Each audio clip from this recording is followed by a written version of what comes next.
Ici Antoine Joubert. Aujourd'hui, combien coûte le Dodge Hornet 2024, un nouveau joueur d'importance pour la division Dodge qui a dû se départir en fin d'année 2023 de deux produits d'importance, soit les Charger et Challenger. Ne reste donc au catalogue pour 2024 que l'Hornet et le Dodge Durango, un véhicule vieillissant qui a été renouvelé pour la dernière fois en 2011, mais qui connaît encore un certain succès. Alors évidemment, Dodge met beaucoup d'emphase sur ce produit-là, qui a été lancé en cours d'année 2023, il faut le dire. Alors il y a eu des modèles millésimés 2023, mais là, les modèles arrivent massivement chez les concessionnaires en tant que modèle 2024, et c'est là qu'on va voir si ce produit-là connaît le succès que Dodge espère obtenir avec le produit qui est ici. Naturellement, ce n'est pas un produit authentiquement américain parce qu'il dérive directement de l'Alfa Romeo Tonale, qui est un clone de ce produit-là. En fait, c'est plutôt le Hornet qui est un clone de l'Alfa Romeo. Deux véhicules qui ont été lancés au même moment, qui partagent l'entièreté des mêmes technologies, pratiquement le même design, à l'exception du fait que Dodge a redessiné la partie avant, donc aile, capot, calandre, phare, tout ça, c'est différent. Ironiquement, on n'a pas ici de calandre traditionnellement Dodge avec la croix au centre. On a choisi plutôt d'utiliser la petite emblème Dodge qui se trouve au centre de la calandre. Alors, c'est distinctif. C'est un look complètement différent de celui du Tonale, du moins pour la partie avant, parce que si on regarde le profil, c'est très semblable. Et même la partie arrière, il faut avoir l'œil aiguisé pour constater les distinctions. Un produit qui est fabriqué en Italie et que Dodge souhaite commercialiser massivement chez nous parce que le marché du VUS compact est un des plus populaires et des plus lucratifs en Amérique du Nord. Alors, avant de s'attarder aux produits comme tels, un mot sur le nom Hornet, évidemment, qui résonne dans l'industrie automobile depuis très longtemps. C'est en 1950 qu'on l'avait introduit pour la première fois du côté de Hudson. La Hudson Hornet, qui a été une voiture très populaire et mythique dans les années 50, commercialisée de 1950 en 1957. Hudson s'est retrouvé sous les mains d'American Motors, évidemment un conglomérat de plusieurs marques, incluant notamment Nash. Et AMC, American Motors, a choisi d'utiliser à nouveau le nom Hornet à partir de 1970 jusqu'à 1977 pour sa voiture compacte, laquelle a été rebaptisée Concorde en 1978. Et depuis, le nom est resté en dormance. Chrysler a racheté AMC en 1987 et par le fait même les droits d'utilisation des noms des modèles AMC. Et c'est en 2023 qu'on a choisi de le ressortir pour la première fois. Et ce n'est pas la première fois que Dodge ramène un nom issu du passé sur un produit beaucoup plus moderne. Rappelez-vous de la Dodge Dart. Ironiquement, une voiture qui dérivait aussi d'un produit Alfa Romeo et qui n'a certainement pas connu le succès escompté. Alors malheureusement, la Dart est disparue pratiquement aussi rapidement qu'elle est arrivée. Espérons que ça ne sera pas la même chose pour le Dodge Hornet. Mais mon petit doigt me dit que le fait qu'on soit dans un segment extrêmement populaire et qu'on offre une technologie hybride rechargeable, ça risque d'aider le constructeur à aller chercher des parts de marché qu'on avait perdues depuis très longtemps. Bon, évidemment, Dodge le sait, on ne vient pas chercher la clientèle qui se procurait jadis le Dodge Journey avec un produit comme celui-là. C'est beaucoup plus compact, c'est un produit plus dynamique, plus sportif, plus technologiquement poussé et qui, vous allez le voir plus tard, coûte beaucoup plus cher. Alors, la gamme du Dodge Hornet est scindée en deux, comme du côté de l'Alfa Romeo Tonale. Alors, on a des versions à essence traditionnelles avec moteur 2 litres turbo. Ça, c'est les modèles GT. Et ensuite, on va au modèle RT, c'est ce qu'on a ici, qui sont les véhicules hybrides rechargeables. Petit moteur à essence de 1,3 litres avec une technologie hybride rechargeable, boîte automatique à 6 rapports, c'est ce qu'on a ici. Et ça risque d'être très populaire chez nous au Québec. Pourquoi? Parce que considérant la taille de la batterie et l'autonomie annoncée en mode tout électrique qui est à 53 km, ce véhicule-là a droit à 10 000 $ de crédit gouvernemental, taxes incluses, donc 8 696 $ plus taxes. Alors, c'est beaucoup de sous pour un produit comme celui-là. C'est le même crédit qu'on obtient avec un Mitsubishi Outlander PHEV ou un Toyota RAV4 Prime. Des véhicules qui sont plus gros, peut-être un peu plus polyvalents, mais qui n'ont certainement pas le même ADN que le produit qui est ici, qui est certainement plus sportif. Le Dodge Hornet s'inscrit dans un segment de véhicules extrêmement contingenté. Il y a beaucoup de concurrence et la grande majorité des véhicules concurrents par rapport au Dodge Hornet sont plus spacieux, sont plus volumineux également.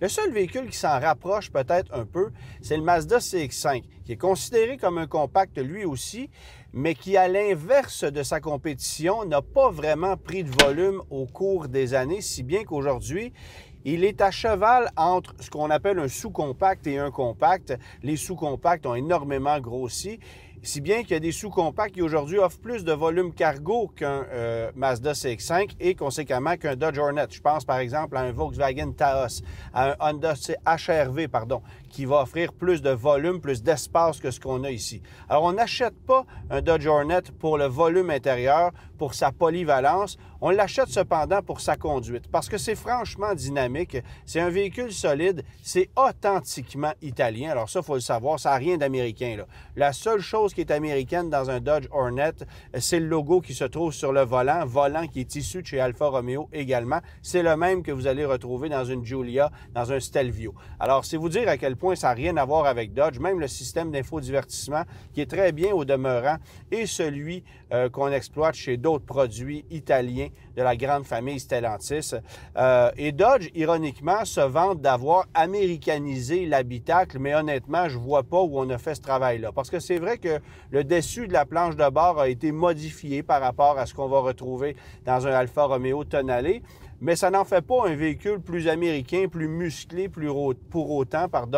C'est vraiment un véhicule authentiquement italien avec une fausse identité. Ça me rappelle peut-être un peu la Volkswagen Routan, qui avait rien d'un produit Volkswagen, qui était authentiquement une Dodge Grand Caravan. Bien ici, ça n'a rien d'un produit Dodge, c'est un produit authentiquement Alfa Romeo. Maintenant, si on préfère son look, si on préfère aller chez un concessionnaire Dodge plutôt qu'un concessionnaire Alfa Romeo, et puis il y aura une question de prix sur laquelle on va revenir, il faut quand même savoir que c'est un produit très intéressant sur le plan dynamique. J'aime la précision de la direction qui est à assistance électrique, et lorsqu'on est en tout électrique, c'est un peu surassisté, mais sur la route à grande vitesse, c'est très précis. On a l'impression d'un véhicule extrêmement maniable. D'ailleurs, en ville, ça tourne sur un 10 sous. Le diamètre de braquage est encore plus petit sur une version à essence que sur une version électrique. Et honnêtement, je trouve que c'est un avantage ici. Alors, c'est vous dire à quel point c'est un véhicule maniable. Merci à son empattement qui est évidemment plus court que la moyenne. Ça joue en sa faveur. Mais il y a aussi le couple initial qui lui permet de se démarquer parce que même sur la version à essence, c'est intéressant, mais dans le cas de la version hybride rechargeable qu'on a ici, 383 livres-pieds de couple et c'est livré instantanément. Pas besoin de vous dire que les accélérations sont assez musclées. On est dans le bas 6 secondes pour le 0-100 km/h, même si le véhicule est presque 300 kg plus lourd que la version à essence. Alors, c'est un véhicule quand même assez pesant. Ça, ironiquement, on ne le ressent pas trop. C'est 1875 kg que pèse le Dodge Hornet RT versus 1600 kg pour une version à essence. Alors, considérable au niveau de la différence. Mais est-ce que le fait qu'on ait une batterie qui est placée très bas, ça permet d'avoir justement un centre de gravité qui est intéressant et donc ça permet d'avoir une meilleure répartition des masses sur le véhicule qui est ici. Chose certaine, à grande vitesse, la maniabilité, la conduite, elle est très intéressante. Et moi, la seule chose qui m'agace, c'est la sonorité de la mécanique. Un moteur 1,3 litres. Alors, ça râle, c'est pas très raffiné, ça s'entend. Et ça, une fois passé le mode tout électrique, il faut composer avec. D'ailleurs, en situation hivernale, vous allez constater que le moteur à essence se met souvent en marche. On peut forcer la conduite en tout électrique via un bouton qui est placé sur le volant. Il y a 3 modes là, qu'on peut exploiter pour la conduite. Donc, le mode hybride, le mode tout électrique et le mode optimisation de l'énergie qui va vous faire notamment utiliser le moteur à essence pour recharger partiellement la batterie des fois ou pour permettre d'avoir un rendement énergétique optimal considérant un trajet, par exemple. Alors ça, c'est la 3e option. Mais lorsqu'on force le mode tout électrique en hiver, rapidement, on se rend compte que le moteur à essence se remet en marche. Question de faire fonctionner les accessoires. Il faut savoir que sur le véhicule qui est ici, la batterie est refroidie par le réfrigérant du système de climatisation. Alors, si la climatisation fait défaut, le système hybride ne fonctionne tout simplement pas. Bien chaussé, c'est aussi un véhicule dont les performances du rouage intégral impressionnent. Bon, évidemment, on a 2 moteurs électriques ici, un situé sur chaque essieu. On a une puissance maximale combinée de 288 chevaux. Alors ça, d'une aire, c'est plus de puissance même que le modèle à moteur 2 litres turbo qui, lui, en fait 268. Mais évidemment, le poids est davantage considérable, si bien qu'en accélération, bien, pour un 0-100 km/h, ça pourrait se ressembler. Comme je le disais, on est dans le bas 10 secondes ici, mais c'est la même chose avec le moteur 2 litres turbo. Considérant le poids et le format du véhicule, bien, c'est beaucoup de puissance pour un si petit modèle. Et c'est le même moteur 2 litres turbo que vous allez retrouver dans un Stelvio, dans une Giulia, mais dans un véhicule qui est tout simplement plus contenu. Alors, je trouve ça intéressant comme mécanique, mais comme je le disais encore une fois, l'hybride rechargeable risque de connaître davantage de succès chez nous parce qu'on aime les véhicules hybrides rechargeables au Québec et surtout parce qu'ils sont subventionnés. J'ai particulièrement hâte de conduire ce véhicule-là dans une tempête de neige pour voir ce que ça a à offrir comme performance parce que franchement, j'aime beaucoup son format. J'aime également sa position de conduite. Ça, c'est un avantage. Je vous dirais même par rapport à plusieurs véhicules dans le segment où on n'a pas nécessairement une position de conduite qui nous permet d'être totalement à l'aise. Alors qu'ici, c'est le cas. Moi, j'ai vraiment aimé la façon dont on a dessiné l'habitacle de ce véhicule-ci, les sièges qui sont très confortables, qu'on peut ajuster de multiples façons. Ça a toujours été le cas sur des véhicules européens, mais ça ne fait pas exception. Au niveau de la présentation intérieure, c'est assez classique. Bon, l'écran qui est au centre, incliné vers le conducteur, la console centrale où on a des boutons physiques pour le système de chauffage, climatisation, quelques espaces de rangement, chargeur par induction pour le téléphone mobile dans le cas de cette version RT+. L'instrumentation numérique qui est derrière le volant, on peut la paramétrer comme bon nous semble, mais au niveau graphique, c'est assez ordinaire, comme c'est le cas chez les autres produits Alfa Romeo et chez les autres produits de la famille Stellantis d'ailleurs, parce que même si vous vous procurez un Grand Wagoneer Série 3 à 140 000 $, vous allez voir qu'au niveau de l'instrumentation, on ne s'est pas vraiment forcé pour avoir une présentation à la hauteur du prestige du véhicule. C'est la même chose ici. On a des graphiques, évidemment, qui nous permettent de comprendre quelle est l'utilisation mécanique du système hybride. Vous pouvez aussi l'avoir dans l'écran central, c'est-à-dire le flux d'énergie qui va vous être indiqué en continu. Et évidemment, bien, vous allez avoir l'autonomie annoncée. Alors moi, je suis parti après une pleine charge à 50 km affichée tout juste. Et après avoir épuisé toute l'énergie électrique, bien, j'avais roulé essentiellement 33 km en mode tout électrique avant que tout ça disparaisse. Alors, ça vous donne une idée qu'en hiver, bien, vous n'aurez pas la même performance. Il fallait s'y attendre. C'est le cas avec l'ensemble des modèles hybrides rechargeables du marché. Sur le plan technique, maintenant, je vous l'ai mentionné, on a un moteur 1,3 litres 4 cylindres qu'on a vu ailleurs dans la grande famille Stellantis dans le passé. Boîte automatique à 6 rapports, ça ne change pas. C'est une 9 rapports dans le cas de la version GT à moteur 2 litres turbo. Il y a 2 moteurs électriques, évidemment, sur ce véhicule-ci, un sur chaque essieu. Le premier est situé en sandwich à l'avant et l'autre à l'arrière. 44 chevaux de puissance que développe le moteur électrique avant et 121 à l'arrière. Puissance maximale combinée à 288 chevaux, mais il y a un mode Power Shot sur ce véhicule-ci qui permet d'aller chercher davantage de performance pour une durée maximale de 30 secondes. Alors, vous allez avoir 313 chevaux contre 288 à l'ordinaire pour une période de 30 secondes lorsque vous appuyez sur le bouton, et évidemment, si le système vous le permet, parce qu'il faut que les conditions le permettent. Mais ça permet quand même d'aller chercher un petit oomph supplémentaire. C'est déjà assez performant, mais je vous avoue que c'est assez impressionnant de le faire. Alors, c'est une belle mécanique. On a une batterie ici de 15,5 kWh qu'on ne peut évidemment pas recharger sur une borne de recharge de niveau 3. Ça sera sur du niveau 2 seulement, mais ça prendra à peu près 3h30 là, pour recharger la batterie complètement à son plein potentiel, 15,5 kWh. Et ça, bien, encore une fois, ça permet d'aller chercher, évidemment, dans les conditions idéales, 53 km d'autonomie. Et c'est tout juste la limite 53 km pour pouvoir bénéficier du plein crédit fédéral de 5 000 $. Alors ça, on l'obtient du côté du fédéral. Et parce que la batterie est d'une taille supérieure à 15 kWh, dans ce cas-ci, c'est 15,5, bien, on a droit à 5 000 $ du provincial ici au Québec. Alors, ça serait 2 500 $ si la taille de la batterie était inférieure à 15 kWh. Alors, c'est vous dire à quel point Alfa Romeo et par le fait même Dodge a développé un véhicule qui s'y est parfaitement avec les subventions qui sont offertes chez nous au Canada. Avant de s'attarder au prix du Dodge Hornet RT, bien, un mot sur ses concurrents, donc les autres modèles hybrides rechargeables du marché. Ford Escape, sans rouage intégral. Il existe une version hybride rechargeable. Accessoirement, il y a un Lincoln Corsair hybride rechargeable qui, lui, profite d'un rouage intégral, mais avec une autonomie moindre et avec une facture pas mal plus élevée. Alors ça, il faut le savoir. Duo coréen, bien sûr, Hyundai Tucson, Kia Sportage, c'est disponible en version PHEV. Le Mitsubishi Outlander PHEV, on en a parlé un peu plus tôt. Et bien sûr, un incontournable, le Toyota RAV4 Prime, qui est un des plus populaires du segment. Quoique le Mitsubishi Outlander PHEV, lui aussi, connaît énormément de succès, particulièrement chez nous au Québec, en raison de sa polyvalence. Ça, c'est un véhicule qui est plus compact, qui est un peu plus niché, qui ne rejoindra certainement pas une clientèle aussi vaste que les meneurs du segment. Pensez au RAV4, au CR-V, au Nissan Rogue, ce genre de produit-là.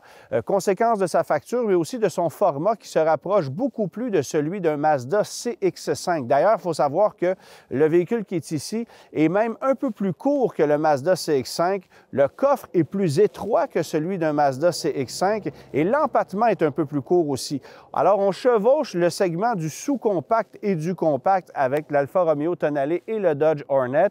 Ce pourquoi on n'ira pas nécessairement chercher une clientèle qui a besoin d'un véhicule familial ultra polyvalent. Il faut dire cependant que ce véhicule-là est peut-être un petit peu plus sportif, un petit peu plus dynamique que la moyenne des autres véhicules du marché. Et ça risque de parler à une certaine clientèle.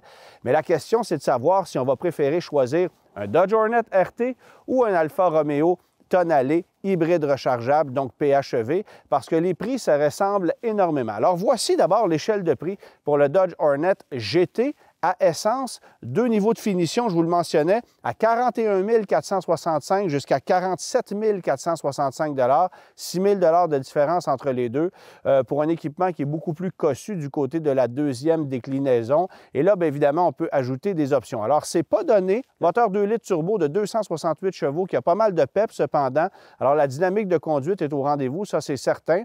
Mais j'ai l'impression que chez nous, au Québec, on va davantage s'attarder à la version hybride rechargeable parce que considérant les crédits gouvernementaux qui sont applicables, bien, ça ramène la facture pratiquement au niveau d'une version à moteur 2 litres turbo. Et bien sûr, bien, on a tout un avantage côté consommation de carburant parce que, comme je vous le mentionnais, le Dodge Hornet GT avec son moteur 2 litres consomme tout près de 10 litres au 100 en moyenne. C'est énormément de carburant pour le format de ce véhicule-là. C'en est même un peu décevant. Alors, on se rabat sur la version hybride rechargeable qui offre 53 km d'autonomie tout électrique. Ça, c'est évidemment dans les meilleures conditions, pas durant l'hiver, croyez-moi. Et après quoi, bien, la moyenne de consommation combinée en mode hybride est à 8,1 litres au 100. C'est pas ce qu'il y a de plus impressionnant, encore une fois, mais comme je le mentionnais, le moteur est de très petite cylindrée, ce qui veut dire que ça travaille un peu plus fort que la moyenne pour parvenir à ses fins, bien qu'on ait énormément de puissance et de couple dans cette mécanique-là. Alors ça joue aussi à son avantage. Et en faisant le calcul, si vous roulez 53 km en mode tout électrique et qu'ensuite vous consommez 8,1 litres au 100, bien, ça veut dire qu'après 100 km de parcouru, vous aurez consommé 3,8 litres d'essence. Et comme la moyenne des automobilistes québécois ne roule pas 100 km quotidiennement, bien, on peut s'attendre à une moyenne de consommation réelle très intéressante. Mais évidemment, comme je l'ai mentionné, ça va grimper durant l'hiver. Le moteur à essence qui se met en marche de façon sporadique pour pouvoir faire fonctionner notamment les accessoires. Alors, échelle de prix pour la version hybride rechargeable qu'on appelle VHR, donc véhicule hybride rechargeable, 57 985 à 63 985 $. Ça, c'est transport, préparation inclus, mais avant les crédits applicables. Et une fois les crédits appliqués, bien là, ça signifie 49 289 à 55 289 $, prix qui sont plus raisonnables et, comme je le mentionnais un peu plus tôt, très près de ceux des versions à essence, surtout lorsqu'on compare les équipements.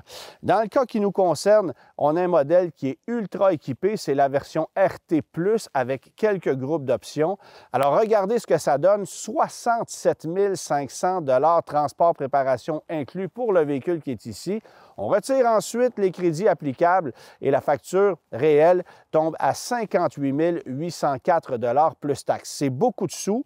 Je vous nomme en rafale les options qu'on a sur ce véhicule-ci. D'abord, la couleur bleu Bayou, une option de 495 $. L'intérieur cuir, mais rouge, alors ça, c'est 695 $. Ça crée un contraste de couleur qui est assez particulier d'ailleurs, mais que j'apprécie du fait que ce soit très original. Ensemble technologique. Alors ça, c'est tout ce qui s'appelle assistance à la conduite, détection d'obstacles en marche avant, marche arrière, arrière, détection de changement de voie, d'angle mort, tout ça. Groupe d'options sécurité, technologie, 2 345 $ pour ce groupe-là. Et ensuite, le groupe RT Blacktop. Ça comprend moulure de fenestration noircie, jantes qui sont noires, calandre, les rétroviseurs qui sont peints en noir également. Bref, l'ensemble noir sur ce véhicule-là, ça coûte 1 995 $ et c'est ce qui fait que ça amène la facture, comme je le mentionnais, avant de retirer les crédits, à 67 500 $. Mais le véhicule vient déjà quand même assez équipé parce qu'en passant à la version RT+, bien, c'est 6 000 $ de plus que la version RT régulière et les distinctions sont les suivantes. Le toit ouvrant, le système audio Harman Kardon à 14 haut-parleurs, très performant d'ailleurs, la charge sans fil par induction et évidemment bien, la sellerie de cuir haut de gamme avec siège ventilé, chauffant, siège à mémoire également. Alors ça, c'est une option par rapport à la version RT régulière. Je vous nomme maintenant ce que pourrait coûter une version de base d'un modèle à essence, donc GT, versus une version RT hybride rechargeable avec les crédits appliqués. Là, évidemment, j'exclus toute option possible. Alors, si vous allez vers une version GT à essence sans option, financement 72 mois à 5,99 %, c'est 790 $ par mois, taxes incluses, que va vous coûter un Dodge Hornet GT de base. Passez à la version VHR hybride rechargeable. Le taux passe à 6,49 %, 953 $ par mois, taxes incluses sur 6 ans. Alors, il y a quand même une différence considérable ici, mais il faut aussi savoir que la consommation n'est pas la même et que le niveau de performance n'est pas le même non plus. Location maintenant, alors là, ça devient plus alléchant pour la version hybride rechargeable parce qu'on applique le plein 10 000 $ de crédit sur le terme de 4 ans de location, 707 $ pour la version GT. Attention, le taux est à 9,19 %, c'est quasi usuraire. Alors, 707 $ pour la version GT, location 4 ans, 18 000 km par année. Et si on passe à la version hybride rechargeable, c'est 749 $. Alors, une quarantaine de dollars de différence pour avoir accès à la version hybride rechargeable avec la même allocation de kilométrage de 18 000 km par année. Alors, en location, c'est clair que vaut mieux aller vers une version hybride rechargeable. Et en achat, bien, il y a une différence considérable, mais c'est certain qu'une version hybride rechargeable vaudra plus cher à la revente et on peut jouer avec les options pour rabaisser la facture à un certain niveau. Maintenant, je vous amène à la facture du véhicule qu'on a ici parce que ça fait passablement mal. Il y a beaucoup d'options. C'est une version RT+, comme je le mentionnais. Alors, tenez-vous bien, financement 72 mois à 1 137 $ par mois. Pour le véhicule qui est ici, ça, c'est taxes incluses. Et si on va en location, 946 $ par mois sur un terme de 4 ans, 18 000 km par année. Et je vous invite ensuite à comparer le prix de ce véhicule-ci avec la version la plus équipée de l'Alfa Romeo Tonale. J'ai placé les mêmes options que dans cette version RT+, sur un Tonale qui coûte essentiellement 3 580 $ de plus. Alors, pour passer à la version italienne du Dodge Hornet, qui est évidemment le modèle d'origine, c'est 3 580 $ de plus. Alors, ça sera une version Tonale Veloce hybride rechargeable PHEV. Le véhicule est 62 384 $ plus taxes. En location, c'est intéressant parce qu'Alfa Romeo propose une location à 20 000 km par année, non pas à 18 000. Alors, ça permet d'aller chercher un petit 2 000 km supplémentaires. Alors, si vous décidez de financer 1 206 $ par mois, taxes incluses sur 6 ans, c'est 69 $ seulement de plus que la version RT qu'on a ici. Et si vous allez en location, 997 $ par mois sur 4 ans, mais 20 000 km par année, c'est 51 $ de plus que si vous optez pour le Dodge Hornet RT+, qui est ici. Alors, ça coûte un peu plus cher aller chez Alfa Romeo. Alors, les garanties ne sont pas les mêmes. Les termes de kilométrage pour la location ne sont pas exactement les mêmes non plus. C'est à l'avantage d'Alfa Romeo. Et lorsqu'on regarde les deux produits, bien, on se rend compte que la différence de prix n'est pas assez grande pour qu'on choisisse d'aller vers un produit plutôt qu'un autre. Rendu là, c'est vraiment une question de goût personnel, de disponibilité de concessionnaire. Et ça, bien sûr, c'est à l'avantage de Dodge parce qu'il n'y a pas besoin de vous dire qu'il y a beaucoup plus de concessionnaires Chrysler, Jeep, Dodge que de concessionnaires Alfa Romeo. Mais jusqu'à maintenant, on voit quand même une quantité considérable d'Alfa Romeo Tonale sur la route et j'ai l'impression que les gens y voient un exotisme supplémentaire par rapport à celui d'un produit Dodge dont l'historique n'est pas celui d'une marque de luxe, contrairement à Alfa Romeo. Alors, ce sont deux produits très comparables. Et je veux terminer en soulignant que les gens de Dodge m'ont mentionné aux États-Unis ne pas craindre que le Alfa Romeo Tonale vienne jouer dans les pattes du Dodge Hornet parce qu'on dit qu'il n'y aura pas de croisement entre ceux qui magasinent ce genre de produit-là. Ce sont deux acheteurs complètement différents aux yeux de Dodge. Je parle évidemment des acheteurs de Dodge versus des acheteurs d'Alfa Romeo. Mais la clientèle n'est pas dupe. On a déjà la preuve que la clientèle qui s'intéresse à ce produit-là regarde les deux marques, regardent les deux modèles, les modalités de financement, analysent leurs préférences et choisissent en conséquence, si bien que pour le moment, on vend actuellement au Canada 3 Dodge Hornet pour un Alfa Romeo Tonale. Alors, Alfa Romeo, considérant la petitesse de son réseau, connaît beaucoup plus de succès jusqu'à maintenant avec le Tonale que Dodge en connaît avec le Hornet. Ça pourrait changer, évidemment, en cours d'année 2024 en raison d'une disponibilité qui sera probablement beaucoup plus grande chez Dodge, mais quand même, je pense qu'Alfa Romeo a surtout fait un coup de maître avec ce produit-là et que Dodge devra composer avec une concurrence italienne qui est essentiellement le même produit que ce qu'on a ici parce que dans les faits, vous achetez exactement le même véhicule avec une approche esthétique différente et avec une façon de vendre qui sera différente parce qu'évidemment, faire affaire avec un concessionnaire Chrysler et avec un concessionnaire Alfa Romeo, ce n'est pas la même expérience. Et je ne vous dis pas que c'est plus avantageux d'un côté que de l'autre, mais c'est certainement deux expériences complètement différentes.